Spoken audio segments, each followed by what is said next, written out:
I'm Lady Charmaine, and you're watching Lady Charmaine Live, and I'm here with the beautiful Miss Vanessa Williams. And we're going to be talking about Sugar Mamas. So I want you to explain to us, first off, how did you even get the title Sugar Mamas? Tell us about the show. Oh, it's a great, amazing show. Well, I'm so proud of my colleague and sister, actress, producer, Terry J. Vaughn, and she and her creative partner, Cass Seegers, called me up. Let's do us this favor. We're doing this film. We're doing this project on GMC, and can you come out to Atlanta and shoot 4 days, 4-camera shoot? She got all these veterans from Tommy Ford to Rachel True, you know, folks who were her friends and colleagues and who were really good with comedy and could work in that time frame, and we just put it down. It was so much fun to play a cougar. I don't know how art reflects life, but no, to play this like way wild sister who was, you know, hurt and divorced and just, you know, broken up in her relationship, and then, you know, just saying, look, I'm grown as grown could be, and I can be with anybody I want to, even if he is 24. So it was a huge fun, and we had a real good time, you know, doing it, and GMC was a great network to be a part of, and so they're doing great things. The audience is responding well to it. And then when I came back several months later, about 6 months later, to do a project with Roger Bob, who used to run the Tyler Perry Studios and now has his own Bobcat Films, also in Atlanta. And I worked with my soul food husband, Rockman Dunbar, who's nominated for an Image Award this week. We did a wonderful family piece called Raising Izzy, about just what it makes a family. And so I'm a teacher, and I have this student who happens to be white, and her sister, and they're motherless, and I'm having trouble having babies, and we come together and create this family. It's a real tearjerker and really, really wonderful. We were closing night film for the African American Film Festival. Right. Yeah, so ABFF, and we had a fabulous time, wonderful support of the festival and the community, and it was the winner. That particular script came out of that festival's screenwriter workshop and contest. Right. So in 1 year they were able to turn around the film from the entry to having that film produced. So it was a wonderful boon, and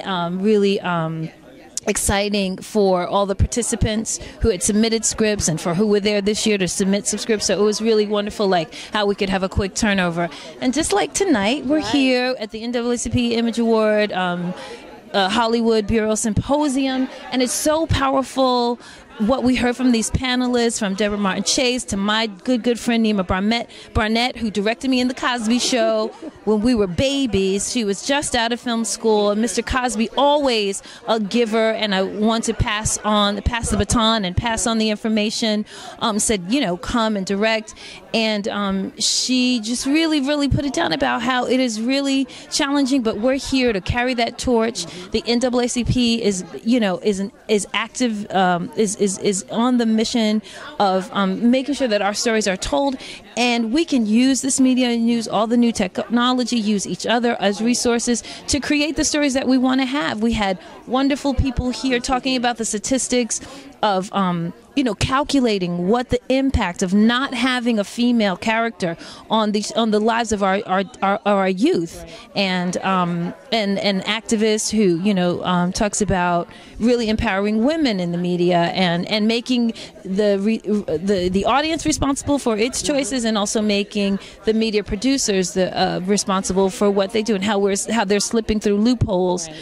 Because of their cable network. So it was lots of information. I'm fired up and ready to go.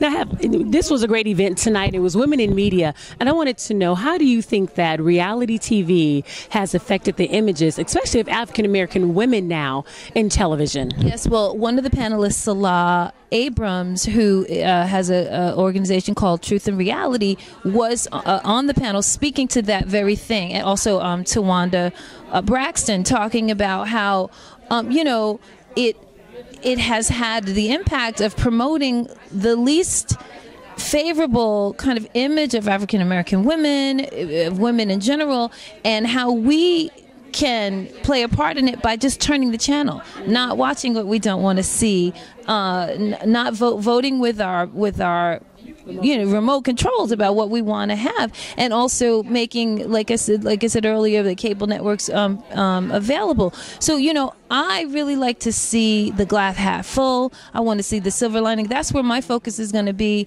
and where I feel like we can make the most change. It's about really focusing on that which we want and creating an opportunity for that to really grow. And so, yes, it's out there, but we don't have to be a part of it. Some of those images and stories they were talking about, Love and Hip Hop, some of those shows, I'm not even aware of, because I don't let that come into my experience, because I'm already knowing what's going to feed me. Right. And I'm looking for those positive images. And the thing about that too, which we didn't really get to talk on, was about, making it hip and cool to opt out of that ugliness, to opt out of that negativity, because anything that's hip and cool is going to be a hard sell to the youth who are all about being hip and cool, and who are all about breaking rules, and who are also all about breaking with authority and what's known to be cool, and sort of challenging that by being belligerent or raising the shock value. So we have a strong role to play in shaping those lives. That's why I thought it was really important with Madeline DeNono, I believe is how you pronounce her name, about all the statistics that they're gathering, and about how we can, create the kind of viewer, create the kind of young person, young woman, and really shift their opinion as it's growing. So it was really, really empowering. And the one thing I definitely did take away from this evening is, like you said, Salah Abrams, vote with a remote. Absolutely. You have a choice to vote for a show if you wanted to stay on television. Yeah, I was going to say she's got a tool packet on the website. I think it's truthandreality.org, about what we can do. And that's one of the things. Vote with your remote. Just a number of things where we don't have to invite that into our. It was really powerful, because I tweeted this also at Vanessa Williams. I tweeted, that we get pleasure out of watching other people's pain, right. And that is sort of, not just in the African American community. That's playing to the least common denominator in like humans' capacity to sort of like watch a bullfight or watch some sort of tearing of people apart, and so you don't feel so bad about your own life. But it's really about turning away from that and being inspired and being activated about how you can really bring joy to your life, and you don't have to watch that to feel better. Right. We have choices. I want to thank you so much for coming on Lady Charmaine Live. It's a pleasure having you on the show. Yes. I've been trying to stay for a long time, so I'm glad to be here. Yes, this was Vanessa Williams on Lady Charmaine Live. Hi, I'm Vanessa Williams, and you're watching Lady Charmaine Live. Lady Charmaine.